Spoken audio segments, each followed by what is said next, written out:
I'm going to go ahead and get started, and today I'm going to be talking about scaling a GPU-based atmospheric model on Comet. So I'm Rich Loft. I'm the Director of Technology Development at the National Center for Atmospheric Research in Boulder, Colorado. And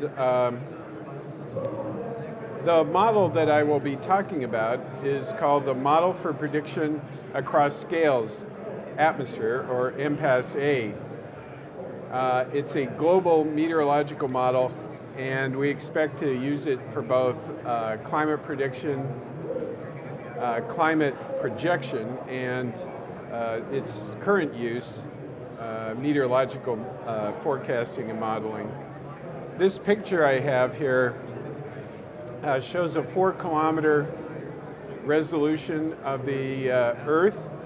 This particular day in 2012 is a special day because this was the day that in the tropics here, this storm hurricane would become Hurricane Sandy was forming, and it would go up the east coast of the United States and make a left turn.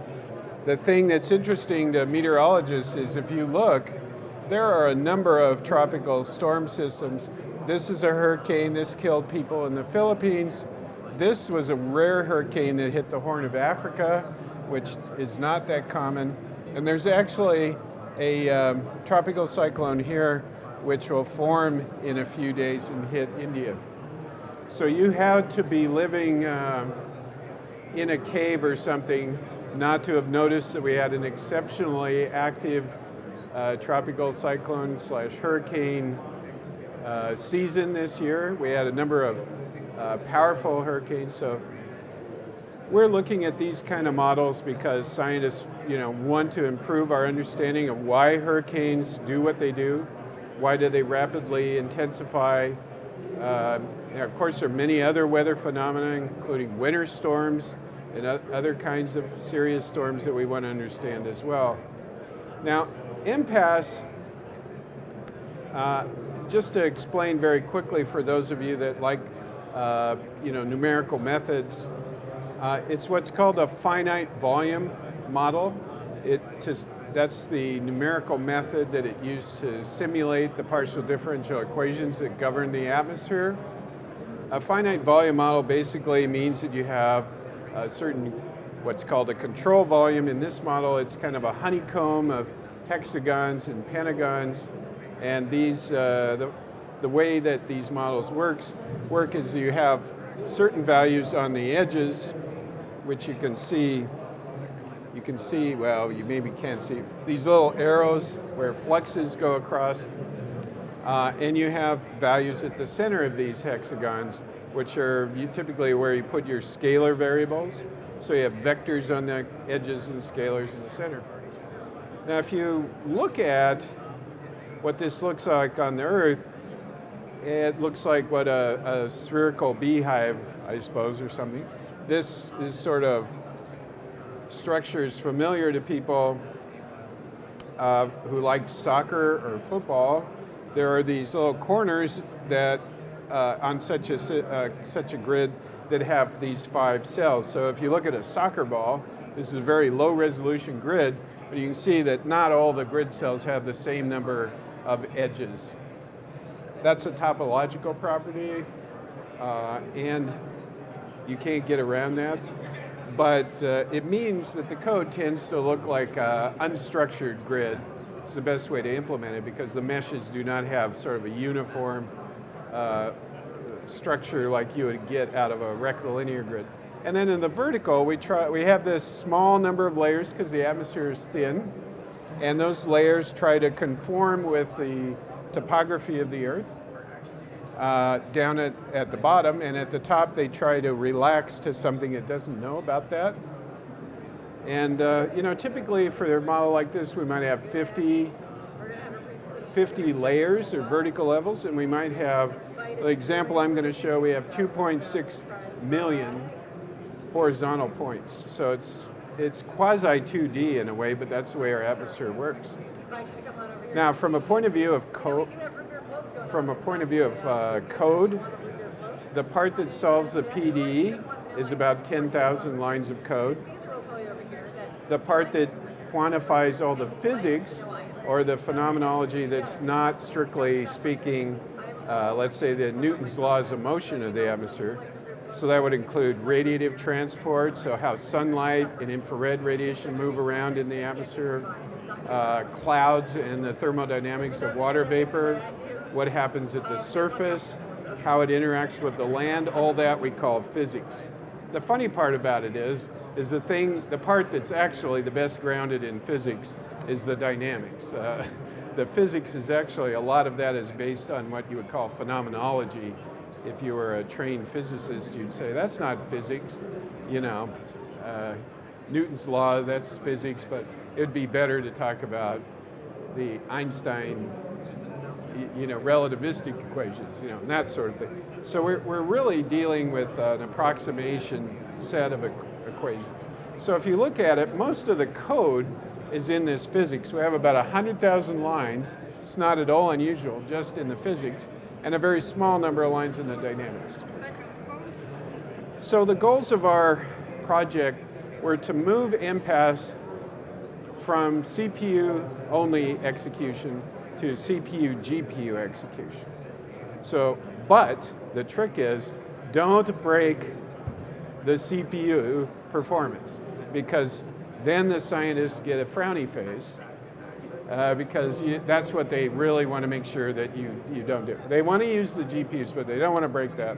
We don't want the code to be full of a lot of stuff that says, well, if it's a GPU, do this, and if it's a CPU, do that. And we certainly don't want to end up with 200,000 lines of code. Let's say 100,000 lines of CUDA and 100,000 lines of Fortran 90.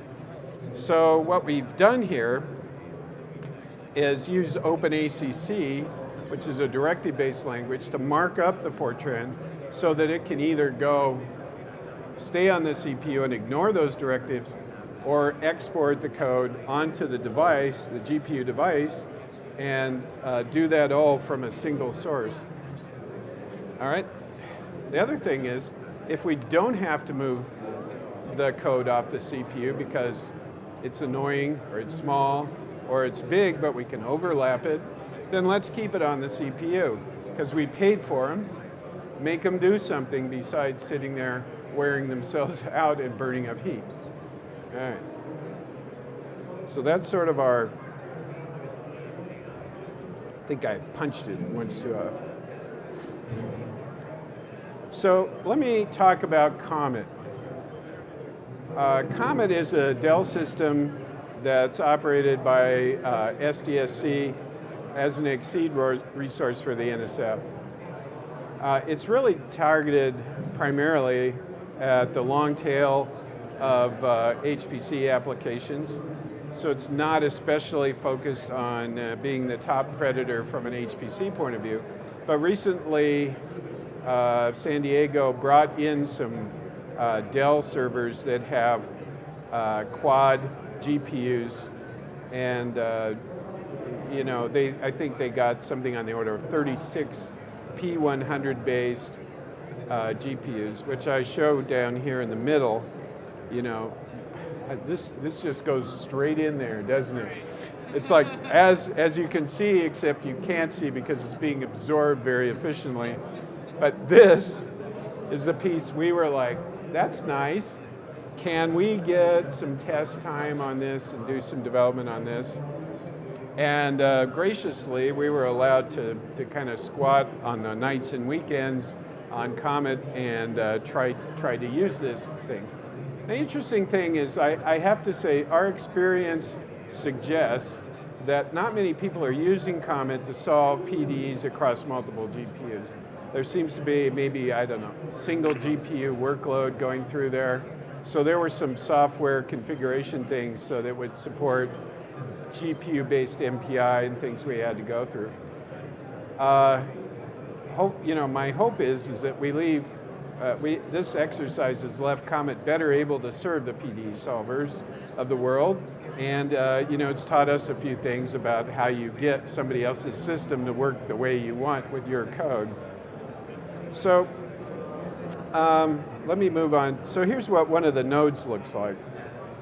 So this node is dual socketed, and you have the GPUs PCIe attached, and they have this kind of tree structure, 2 GPUs per socket. If you're going to talk across this, you have to go over the QPI. That's something that is in the category of crossing the streams in Ghostbusters. It would be bad, so don't do that. So one of the things we tried first with this node architecture was, well, that's interesting. Yeah, all right. So we want to test this out. We want to test multiple ones of them out. So here's our benchmarking setup for our weak scaling study. So everybody down with weak scaling? No. So weak scaling means I kind of scale the problem as I use more processors. So the individual chunk that's being done by any one processor stays the same. And so theoretically, that's like scaling out. So it should never kind of go to pieces on you unless the system has a problem. All right. So we started out with this version of MPass. We tested this moist dynamics test case. So this is moving all the types of water vapor around, but not full physics yet for this test. We use PGI 18.4, OpenMPI 2.1.2, and so when we scale out in this weak way, we're going to start out with a 120 kilometer, or about 1 degree global resolution, and we're going to take that down to 30 kilometers. So that's sort of the size of those honeycombs. The time step has to come down. That's a bad thing about partial differential equations. If you digitize them, you have to cut the time step as you increase the resolution. So 700, 300, 180 seconds. 40,000 grid points per processor, 56 levels. And then we do that problem again, but we crank it up to 163,000 horizontal points, and we run 60, 30, and 15 kilometers. So that's what you're going to see here. So the first thing we said, well, we have this weird sort of left brain, right brain thing going on with this node. So we did these 2 MPI ranks per node like this. And that's literally how they deploy. They actually bounce like that as they roll into the processor.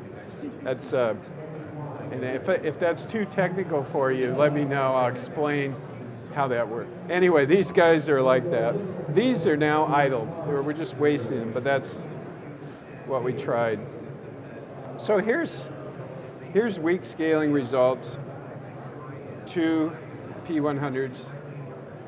If you look here, the amazing thing about this to me is 1 degree model, single P100. It's not even the newest GPU. It's actually kind of long in the tooth. It's about 7.5 years, simulated years per day on a single GPU. So we run 1 degree models on order 1,000 cores of Broadwell, Intel Broadwell, and we think we're doing well. We get about 30 years per day. So 1,000 cores Broadwell roughly equal to 1 P100. Now, that's, to me, it's like we don't even need message passing anymore. We can just move that. Eventually, we can just move a 1 degree problem onto a single GPU. Now, by the time we can do that, we don't care about that because we want to do 10 kilometer problems, but it gives you a sense. You see how this changes. It goes up. This is the message passing cost. And then we have a little bit of what I would call non-perfect scaling of the weak scaling out to here, but we still get 1 year per day at 30 kilometers on just 16 MPI ranks. So that would be 8 nodes running 2 ranks per node. It's actually a pretty small computer. We do this with the quadruply fat thing. We run that. We obviously have more work to do, so we slow down. But the thing that I always have in my mind is for meteorological forecasting, 25 to 50 times reality is the threshold for doing meteorological forecasting. Again, with 8 nodes, we can do meteorological forecasting potentially at 15 kilometers. This could be at least an instance on again, 16 ranks or 16 P100 GPUs. Now we have to add physics in, but we think that will increase the cost proportionally to the difference between V100s and P100s. And we have the physics ported, it's just that we couldn't make the thing run. There was a bug which was discovered too late to rerun the benchmark. Does this sound like a familiar thing? So then the dog ate the Excel spreadsheet, and we couldn't, yeah, we didn't do backups, and the sun was in my eyes. But you know, I think we can get these kind of numbers out of the full model. We're very close, we just came up short.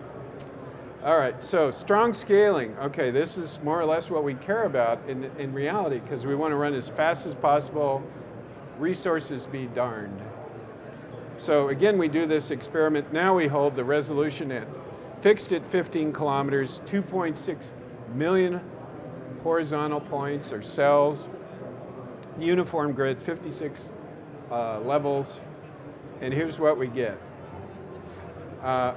So I'm starting with a very small number of processors. We go out here. We get to about 100x on, now, 2 GPUs per node, 32 MPI ranks. So the answer is 16 nodes now we're looking at, but only using half the resources. 100x is great. I can do weather forecasting with that. Now we do, watch out, it's technical.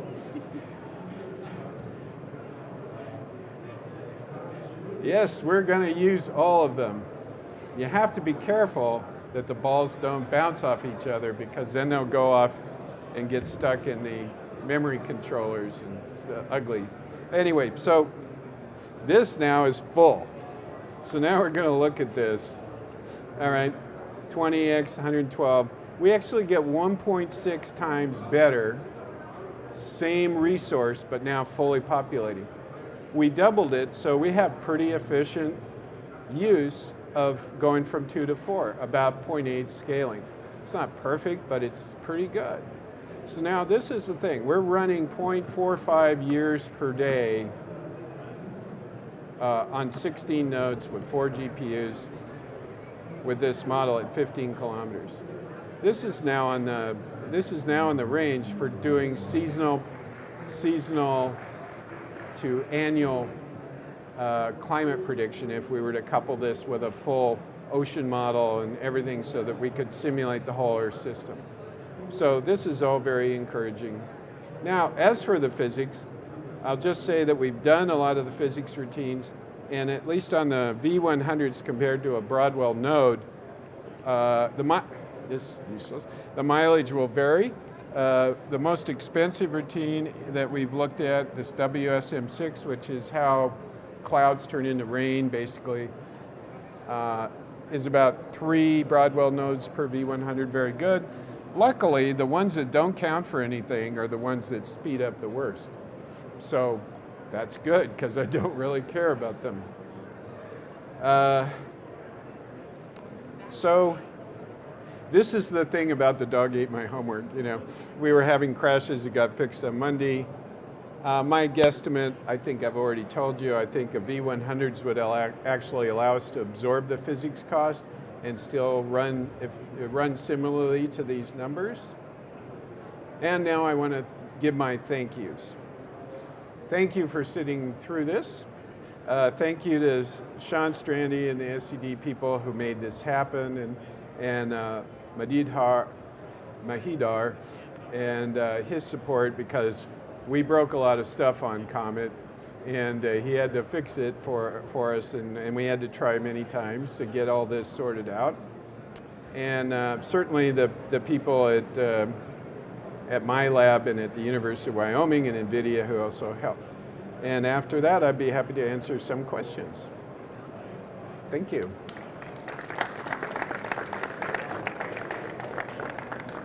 Are there any questions? Okay, so free beer for anyone that asks a question. There's free beer for anyone that doesn't ask a question. Yeah. Was this the first time you ran on GPUs, and did you learn things you didn't expect to learn? Oh, you mean how long have we been playing around with GPUs? Is that? Or what did we? Was this the first port of this to GPUs, or was this just a newer architecture, and what did you? Well, no, we had. It? Yeah, we have been using the, NVIDIA has an internal cluster, and we had been using that for almost all of these kind of studies. This is the first time we took it out of there and took it for a test drive around the HPC community. We had been kind of stuck with very small, like 1 to 4, 1 to 16 GPUs. We wanted to push this out. So now we've moved the marker from 16 GPUs to 64. The next step is to move that to 256. And I have a personal law that says every time you increase the parallelism, you break something. And so as we move the marker forward, we always seem to find something that, like in the scaling that we don't understand, or in the implementation that we have to go back and fix again. But just in terms of getting things configured properly for this architecture, we actually had to understand what the right way to think about the Comet architecture. And every one of these architectures seems to me to be, the heterogeneous architectures are all slightly different. Some are PCIe, some are NVLink, some are fan out, some are switch based, some have 8 GPUs, some have 4 GPUs. So there are many. These things you only figure out if you've broken it by exercising the functionality. And other than that, I'll have to revert. I learned that MPI processes bounce. Well, I mean, you have to think about, I think one of the things that we've learned a long time ago is you got to think about how you're laying stuff out and what the implication of how you lay the stuff out is relative to the architecture. Otherwise, you get mysterious behavior. And anything else? If not, I will, again, thank you. And I have to say, I love giving a talk with a beer in my hand. Thank you very much.